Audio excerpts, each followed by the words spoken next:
इस चैप्टर के स्टार्ट में हम देखते हैं उसी रात को जिस रात क्रिम्सन चीफ और अपने लीडर के बीच में लड़ाई हो रही होती है और गोस्ट मोनार्च उन्हें देख रहा होता है। इसके बाद नैरेटर हमें बताता है उस रात the first demonic general ghost monarch ये जानकर गहरे विचार में डूब गया कि डिमोनिक कल्ट ने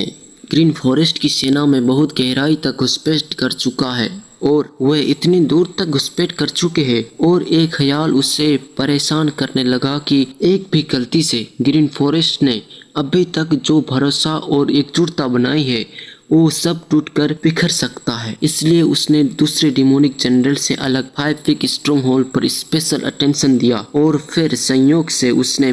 पोंग योंग चो अपने लीडर की क्रिम्सन डेथ स्ट्रॉन्ग होल्ड के साथ लड़ाई देख ली, जिसके बाद उसका शक यकीन में बदल गया। इसके बाद नैरेटर के बता देने के बाद हम उस रात गोस्ट मोनार्च की साइड से देखते हैं जहां पर वो उस लड़ाई को देखने के बाद सोचता है कि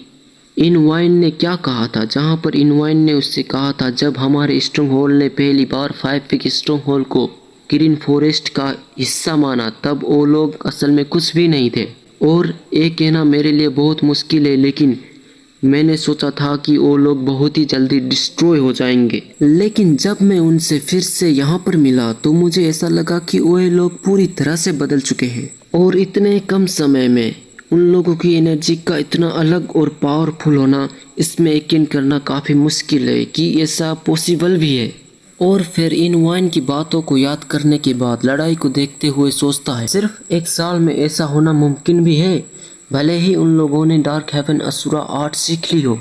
फिर भी इतने कम वक्त में इतनी ज़्यादा प्रोग्रेस करना कठिन होगा। और फिर इस जैसा कोई इंसान जो सिर्फ हेवन एंड अर्थ टेक्निक को जानता था, उसके लिए इतनी जल्दी इतना ताकतवर बनने का एक ही रास्ता हो सकता है कि उसने भी योमयोंग कल को ज्वाइन कर लिया है और ये उनका जासूस है। सोचने के बाद गोस्ट मोनार्च अपने लीडर पर हमला कर देता है। इसके बाद नैरेटर बताता है गोस्ट मोनार्च को ये पता नहीं था कि यून जोखा ने एक rare martial art 9 heaven art सीखी है, जबकि ये एक ऐसी सिचुएशन है जिसे किसी तीसरे व्यक्ति के द्वारा आसानी से गलत समझा जा सकता है।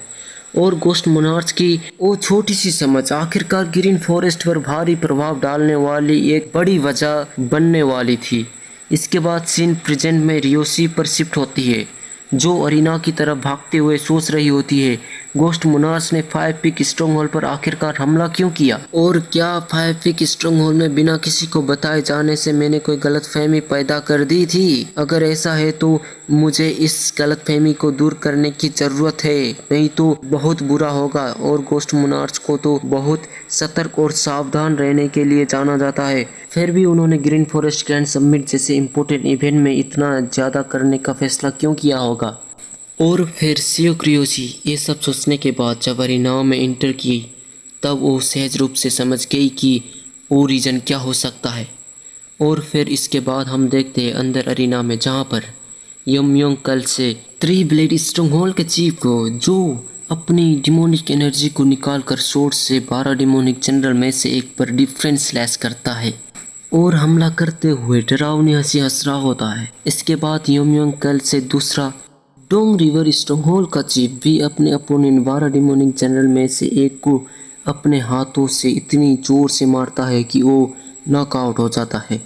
और ये इंसिडेंट सिर्फ एक डिमोनिक जनरल की हार से ख़त्म होने वाला नहीं था। इसके बाद हम देखते हैं 12 डिमोनिक जनरल में से एक को जिसे डिमोनिक एनर्जी ने घेर कर रखा था और यंग तेज सोलिटरी डिमन के एक इशारे के साथ ही वो डिमोनिक एनर्जी उस जनरल को जकड़ लेता है, जिसकी वजह से वो दर्द से तड़पता रहता है और वो भी नॉकआउट हो जाता है। इसके बाद एक डिमोनिक जनरल योमयोंग कल के शैडो स्लॉटर पर शॉट से हमला करता है, जिसे देखकर वो डैमेज कहकर उसे डॉज करने के बाद अपनी पूरी ताकत से अपने अपोनेंट के शॉट पर हमला करता है कि वो उसकी प्रेशर से पीछे जाकर दीवार पर इतना जोर से टकराता है जिसकी वजह से वो भी आउट हो जाता है। और ये जो कुछ भी अभी हुआ इसने पूरे ग्रीन फॉरेस्ट और मुरिम जगत के एक महान व्यक्ति हेवन डिस्ट्रॉइंग डिमोन लॉर्ड को भी हिलाकर रख दिया और हम देख ही सकते हैं डिमोन लॉर्ड के चेहरे को।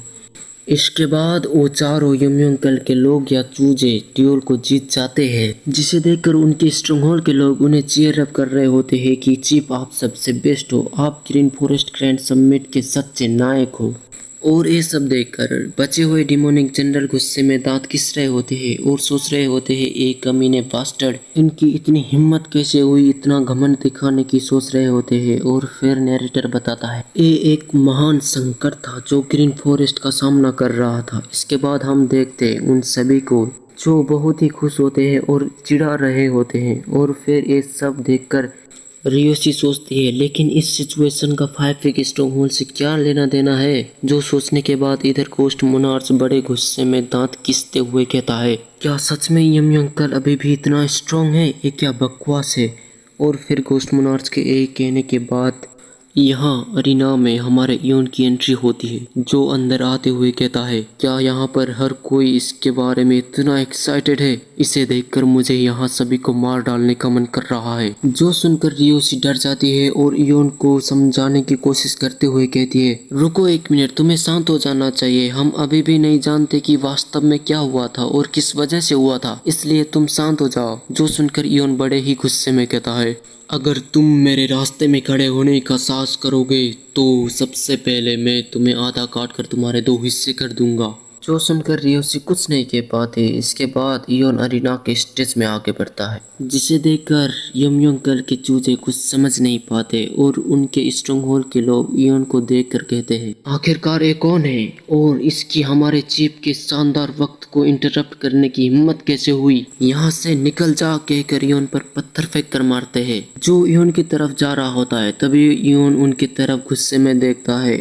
और अपनी सोर्ड से स्लैश करता है जिसकी वजह से उन पत्थरों के 2 टुकड़े हो जाते हैं। और इतना ही नहीं, उसी स्लैश से उन चारों यमयंकल के चूजे भी निपट जाते हैं। इसके बाद इयोन बड़े गुस्से में सभी से पूछता है यहाँ पर गोस्ट मोनार्च कौन है, और फिर अपनी एनर्जी को रिलीज करके चिल्ला कर कहता है आखिरकार वो कौन है, अभी क्या अभी बाहर निकल। और फिर इयोन के कहने के साथ ही ये चैप्टर खत्म हो जाता है और हमें अगले चैप्टर में पता चलेगा कि इयोन और गोस्ट मोनार्च के साथ क्या होने वाला है।